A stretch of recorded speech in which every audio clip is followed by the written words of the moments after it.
Well, I'm just sitting here, the sun is rising. It all started off as a fairly normal day for JJ, hanging out with the kids and Corey before we headed down to Mataranka.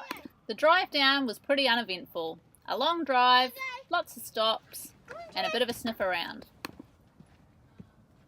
But JJ's sense of security was about to be challenged. We all headed out to the rodeo in Mataranka. Rodeos in the outback towns like Mataranka are the lifeblood of the community. It's a get-together for all the people that live on rural properties, and is similar to the footy clubs that we have back home. Whether I agreed with the concept of a rodeo or not, my purpose for travelling is to understand how other people live, and this was definitely an opportunity to get a glimpse into how the people that live in remote Australia have fun, connect as a community, and chill out.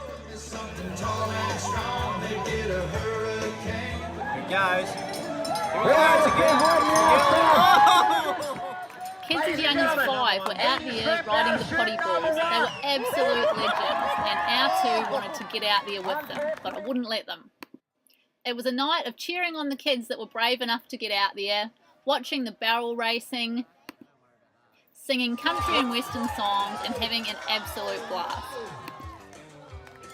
Then it was the serious stuff. Cowboys from near and far had come to test their skill, but it was the bulls that came out on top, with a number of injuries and luckily a paramedic on site to stitch things up. It was a super fun night, but we did end up staying late, so we were a bit tired and distracted in the morning when it was time to leave. We were staying with Des and Talca at Little Roker Stock Camp, so we were taking advantage of their Johnny cakes and Billy tea for breakfast, seeing as we were too tired to make our own. In fairness to us, JJ was having a good time as well. But then one thing led to another. Luke got distracted laughing at Des pushing the bread on the baby. Then Andy and Josh got distracted getting Des's secret puffaloon and Johnny cake recipe. And then... Okay, so we have made a big error. What have we done? Just realised the dog wasn't there. We left the dog at our last camp. Everyone was in such a rush. I was washing the dishes. Luke was hitching up the caravan. I don't know what the kids were doing, but poor JJ. So he's tied up to a tree back at our last camp. It's alright, we're only like 10 minutes up the road, but we'll go back. He'll be stressing out. Luke thought this was the perfect opportunity to drive off without the dog, but I did make him turn around and go back. JJ had been very vocal about his concerns, and therefore Talca had managed to figure out what had happened. Did you think we left you with another dog? Who was he howling? Oh no! Oh, JJ! Oh. How's our JJ? How are you, JJ? You alright? Hey! Happy to be back! Bloody bastard, you're going to leave me. Oh, did we leave you behind? Sorry, darling. He spent the rest of the trip staying as close as was possible to us and hasn't left our side since.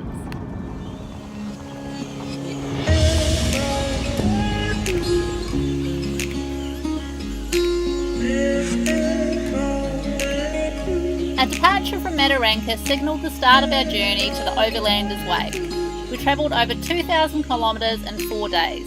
We sang country and western at Banka Station while toasting marshmallows under the stars and captured stunning outback sunsets on the hill.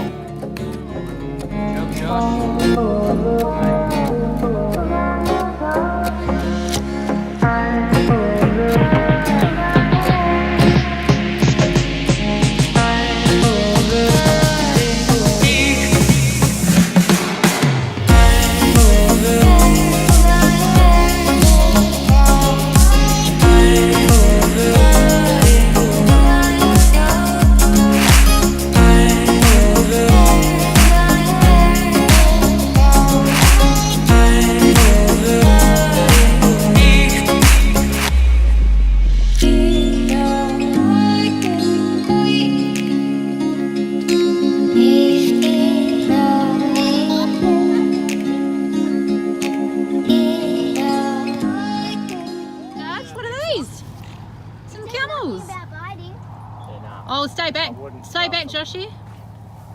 You should look at his tail. Joshua. Mate, he's getting close. Step back. Joshua, hop back. What? You reckon he wants to play AFL? Go up, a bit of a look at the donkeys. The long days of driving helped us to understand the plight of farmers in this drought-stricken country. Big kangaroo. It was hour after hour of scorched land, wandering stock and roadkill. Luke eventually turned to storytelling to keep us all awake. Okay, try again. From the start. I keep pushing buttons as we go over bumps. Go. Yeah, so whilst we were travelling out to Cuban Springs from Katherine, which was a good 4.5 hour drive, we were going through this beautiful countryside near Victoria River, and one of the boys was telling me... Oh, look out there. Look out there. What am I looking at? All the valley.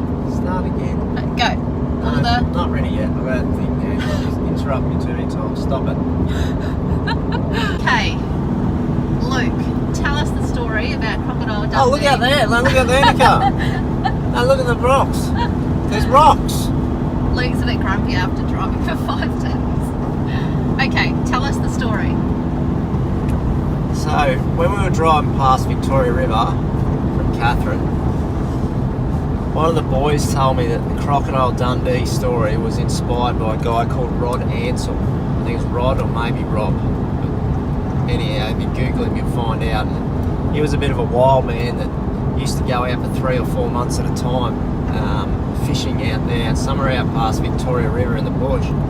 But he actually lost his boat somehow.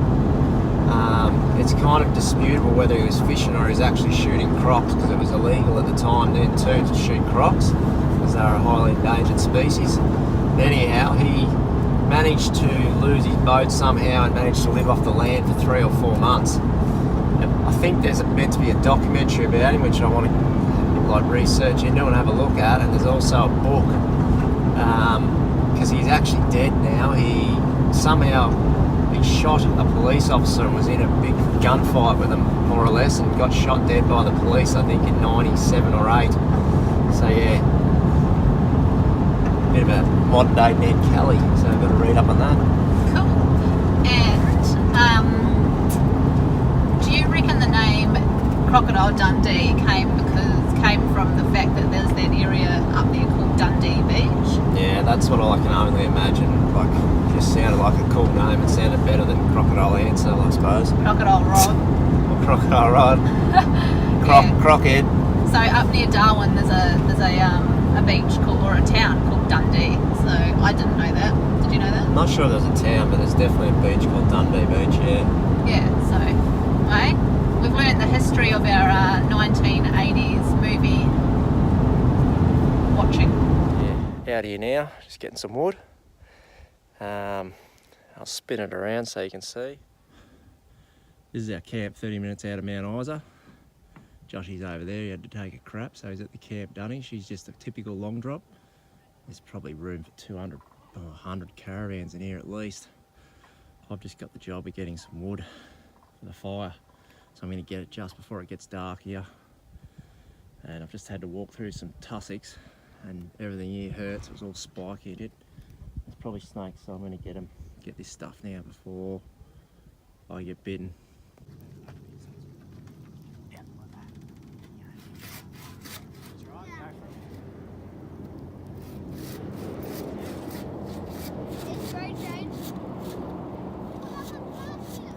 At the moment outback Queensland, and it's absolutely freezing. We're not used to it after being sweltering in Darwin, so it's like 6 degrees this morning. We've got the heater on, we've had aircon on for the last month. With one final trip behind a road train, we completed the Outlander Way and arrived at the coast. To say that we were excited was an understatement. It was such a massive trip completing the Outback, the Outlander Way, the Stuart Highway. We were finally on the east coast of Australia and ready to enjoy the surf. Join us next week when we head out to Magnetic Island. We play the piano on the beach, go exploring in the rock pools, and JJ has his first trip on a boat. Don't put your finger in it, you bloody clown. How's JJ liking his first boat ride, Josh? Not too sure, but he should be fine. He hates beeps. Don't forget to subscribe and give us a like if you liked this video.